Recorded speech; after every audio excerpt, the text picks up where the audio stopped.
Conforme já lhe comunicamos no início deste programa, trazemos agora a formidável história bíblica narrada em verso, onde hoje narrarei para você a promessa do Pai e a descida do Espírito Santo, história que, com a ajuda do Senhor, graças ao nosso Deus, pude concluir essa narrativa em verso no dia 27 de maio de 2008. Portanto, vamos a esta belíssima narrativa, a promessa do Pai e a descida do Espírito Santo.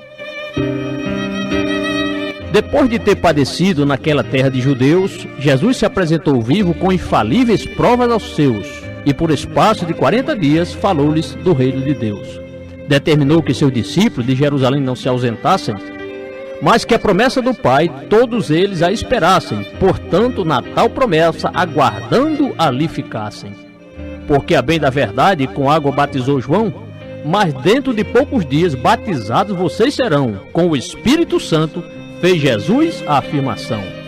E os que estavam reunidos vieram lhe perguntar: Senhor, é neste tempo que vais então restaurar o reino a Israel? E Jesus vem lhe explicar: os tempos ou estações não lhes compete saber, pois o Pai estabeleceu pelo seu próprio poder, mas a virtude recebereis quando o Espírito Santo descer.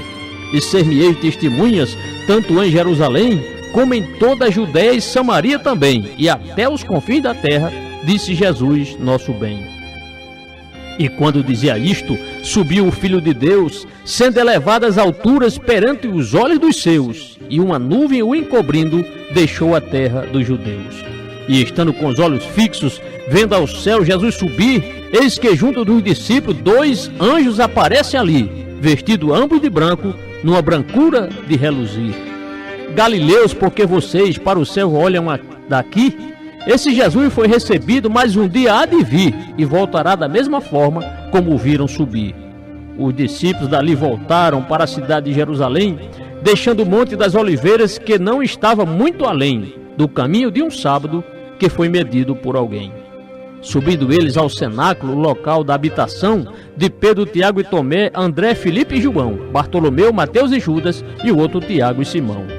Todos estes perseveravam unanimemente em oração, em súplicas com as mulheres presentes à reunião, e com Maria, mãe de Jesus, com seus manos na ocasião.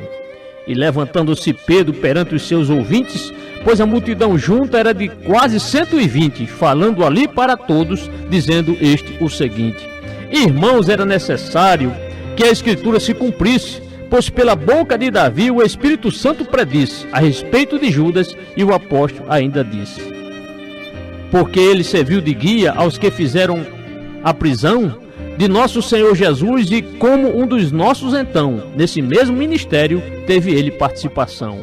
Com o galardão da iniquidade, este um campo comprou, e caindo ali de cabeça, o seu corpo se arrebentou. Suas vistas se derramaram, e Pedro continuou. E ficaram sabendo disso os que moravam em Jerusalém, de modo que na língua deles um nome o campo tem, que se chama Aceldama, e Pedro vai mais além. Porque no livro dos Salmos, escrito assim está: não haja quem nela habita, fique deserto o seu lugar, tome o outro o seu bispado, e o apóstolo vem declarar: portanto é necessário que escolhamos um varão que convivera conosco desde o batismo de João, e com o grupo dos apóstolos testemunha da ressurreição. E assim indicaram 2, José chamado Barsabás, conhecido como Justo, e o sobrenome que traz, e o outro é Matias, tão conhecidos dos demais. E orando disseram: Senhor, tu conheces o coração, mostre-nos qual destes 2 escolheste tu então, já que o lugar de Judas estava sem ocupação, para que este tome parte e venha agora ocupar o ministério apostólico que Judas veio abandonar, pois este, se desviando, foi a seu próprio lugar. E lançando-lhe sortes, esta caiu sobre Matias, o qual por voto comum foi contado naqueles dias, com os outros 11 varões, os apóstolos de vidas pias. Chega o dia de Pentecoste, e todos estavam reunidos no mesmo lugar de sempre, com os apóstolos ali unidos, quando ali bem de repente um som chegou aos seus ouvidos, e do céu veio este som, como de um vento veemente e também impetuoso, que encheu o ambiente, no qual estava sentada toda aquela boa gente. E foram vistas por eles línguas de fogo repartidas, as quais ali bem pousaram sobre cada uma das vidas, pois as promessas do Pai, elas têm que ser cumpridas. E cheio do Espírito Santo, todos eles ali ficaram, e a falar em outras línguas, estes logo começaram, conforme o Santo Espírito capacitava os que falaram. Judeus e homens tementes havia em Jerusalém, vindo de todas as partes e de outras nações também. Ouvindo o som, ajuntaram-se, perplexos como ninguém.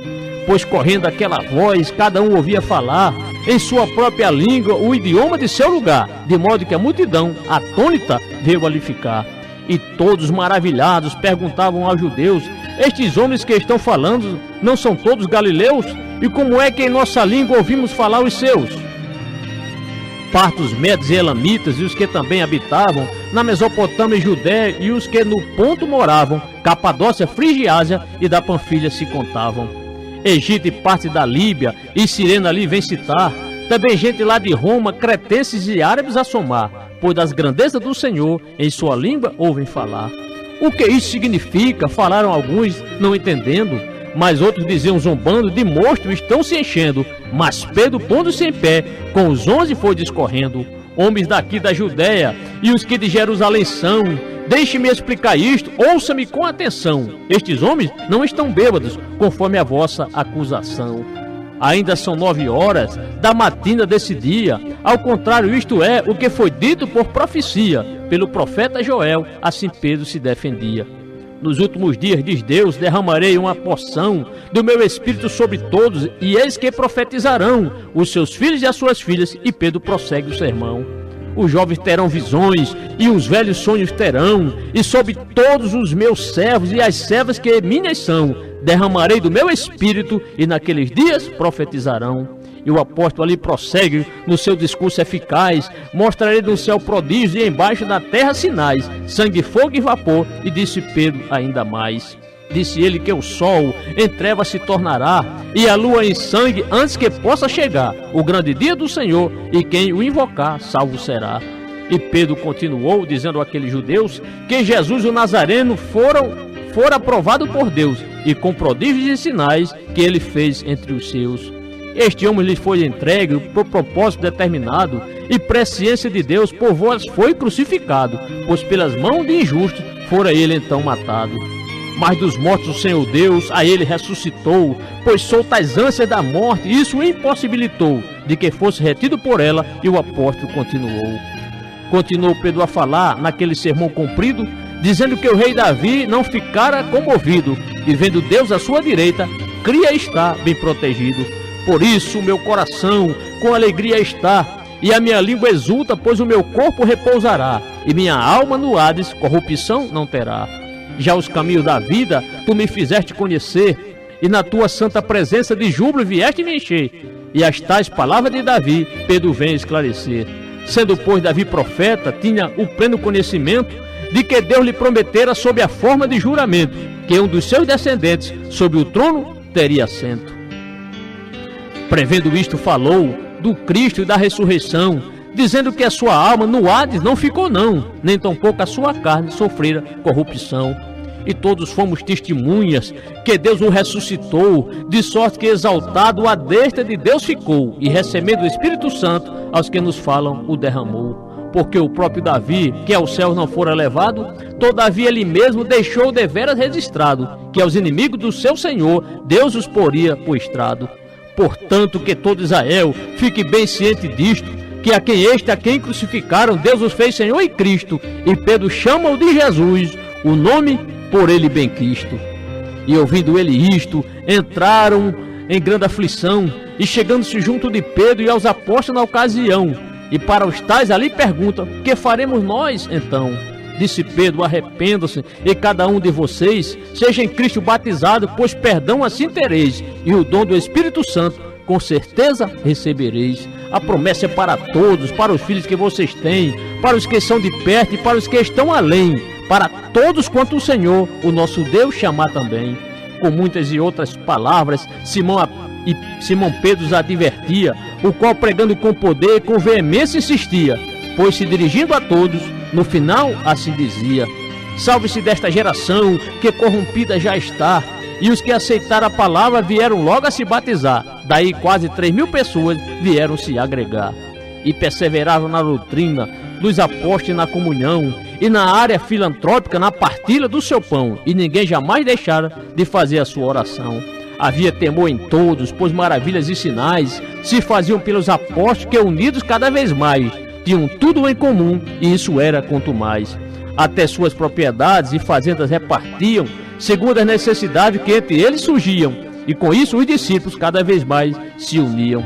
E perseverando unânimes todos os dias na oração, iam eles ali no templo, em cada casa partiam o pão, comiam juntos com alegria e singeleza de coração.